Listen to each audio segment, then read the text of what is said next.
Bonjour à tous, c'est Quentin pour Android Pete. Vous connaissez probablement le Moto G. Voici le Moto E qui est une version encore moins chère de ce smartphone, déjà pas très cher. On va comparer les deux smartphones pour voir si ça vaut le coup ou pas de passer au Moto E. Alors pour commencer, au niveau du design, vous pouvez voir qu'il y a eu quelques petits changements. Si la forme générale est la même et les matériaux utilisés également, c'est une coque en plastique, on va avoir un Moto E qui est en fait plus épais légèrement, même s'il est plus petit. Les deux écrans, 4,5 pouces pour le Moto G, 4,3 pouces pour le Moto E. Au niveau de la technologie, ce n'est pas la même. On a du Quarter HD sur le Moto E, donc c'est-à-dire 540 par 960 contre 720 par 1280. Autrement dit, le Moto E a un écran beaucoup moins bien que celui du Moto G. Ce n'est pas un drame pour l'utilisation de tous les jours, mais si vous lisez dessus, vous verrez franchement la différence. Les vidéos également passent beaucoup moins bien. Ça reste très utilisable. Au niveau des performances, les deux sont fluides, il n'y a pas de problème au niveau du système. Les deux sont sur KitKat. Motorola a promis des mises à jour sur les prochaines versions très régulièrement. Ça, c'est très bien. Le processeur du Moto E, c'est un dual-core 1,2 GHz. Celui du Moto G, c'est un quadricœur 1,2 GHz.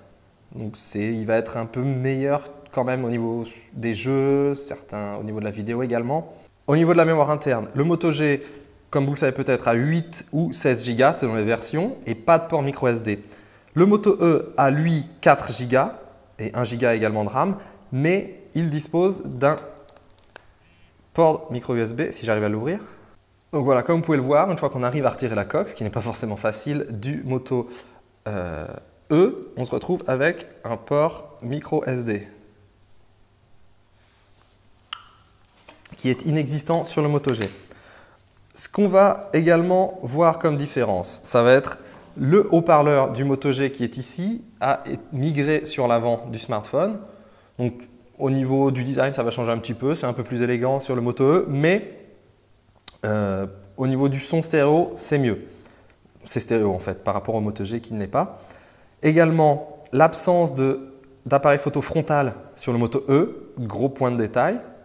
Au niveau de l'appareil photo principal, donc l'unique sur le Moto E, c'est exactement le même. 5 mégapixels, ça ne fera pas de miracle. Appareil photo Google standard. Pour info, l'appareil photo frontal du Moto G fait 1,3 mégapixels. Vous vous souvenez peut-être de notre vidéo dans laquelle on testait la résistance à l'eau du Moto G. Il n'est pas certifié résistant à l'eau, mais il résiste quand même. Le Moto E, lui, est résistant à l'eau et contre les rayures, officiellement cette fois.